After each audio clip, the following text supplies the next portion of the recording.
So we are back at it again. This is my ranking of the top 10 worst movies of 2023. Of course, this list is subjective.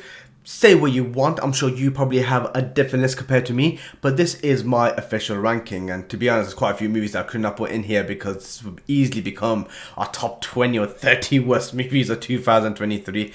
Man, there were so many crap movies this year. At number 10, I had to have Ant-Man and the Wasp: Quantumania. This movie was everything that we would have expected it to be the next big step to Kang being the next big baddie of the MCU. But this was the weakest movie of the entire trilogy. The humor was forced, the CGI was lackluster, the storyline lacked depth, and honest to God, when I saw MODOK, I wanted to cry. They butchered that character like I've never seen before. And it seemed like the film and the character Ant-Man was not big enough to carry on the challenge and responsibility of bringing in the next big baddie. At number 9, I have another superhero movie which I found very disappointing, and that is Aquaman: The Lost Kingdom. This is a sequel that failed to live up to the original, and less engaging plot, weak character development. The underwater scenes were visually stunning to say the least, but at the same time, you also had some really poor CGI for the characters themselves. This was also a movie about the Lost Kingdom, something which we didn't know much about or explored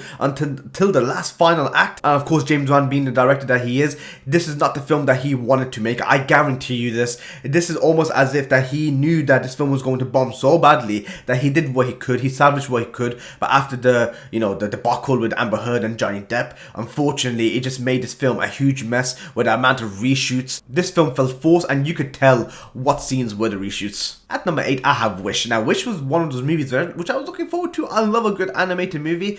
The concept was promising, but the execution was absolutely poor. The characters were flat, the plot twists were predictable and uninspired. At number 7, I have The Marvels. Now, The Marvels was a film which got so much backlash just after the first trailer which was released, and I tried to defend this movie, but when I went to watch it, I could not defend it no more. Disjointed storyline, undeveloped characters, and honestly, it was just a huge mess. This would have been a movie which I thought that if it went straight to Disney Plus, it would have benefited a lot more than making a loss in the box office. At number 6, I have Meg 2. Now, Meg 2, I thoroughly enjoyed the predecessor. That was a movie which I thoroughly enjoyed. Jason Statham on a jet skis, battling a megalodon. Who wouldn't want to watch it? But Meg 2 missed out a great opportunity for talking more about and exploring the trench. Yes, we had different types of creatures, we even had a kraken, but all of that wasn't hardly explored. Of course, you're going to have an unbelievable plot, but there was too many plot holes in that movie for me to enjoy it. The CGI was poor, and the thrill and the fun I had in the first movie was not apparent in the sequel. At number 5, I have Indiana Jones and a Dial of Destiny. This film tried so hard to be modern and lost the classic Indiana Jones feel. They gave Harrison Ford the Han Solo treatment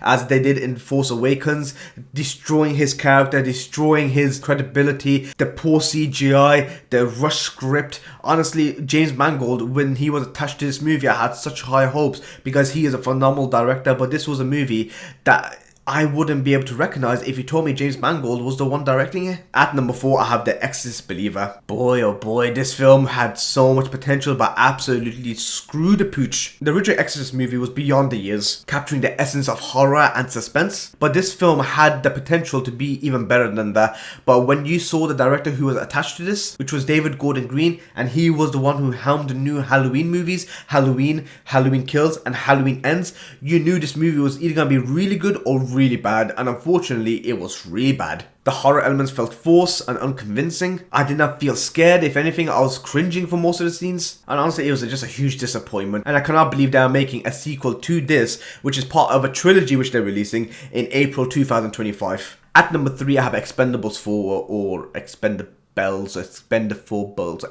4. Despite its star-studded cast and the typical traits of what made the original Expendables movies a classic, rehashing old characters that we all know and love and giving them the classic explosion fest that we expect in every 80s or 90s action movies, this film failed to deliver. This was green screen galore. You expect a movie of this type to have cliche dialogue, but this was not cliched. This was a car wreck. The action set pieces were uninspired due to the fact fact that you had really poor action set pieces with the enhancement of green screen, and on top of that as well, the lackluster of some main characters that we really wanted in this franchise was quite apparent as well. To say the least, Jason Statham was the #1 star in this movie, and he was the one who made this movie watchable, but other than that, it was a poor film. At number 2, I got Retribution. Retribution might be the one movie that no one might have even heard of, but in case you don't know, it's a movie starring Liam Neeson. The funny thing about this movie, this is a third remake of this particular film. The original was Spain's Retribution, which came out 2015. Then you have Germany's Don't Get Out, which came out 2018. And then you had South Korea's Hard Hit, which came out 2021. And now you got this. I could not keep myself engaged. I just knew exactly what was going to happen.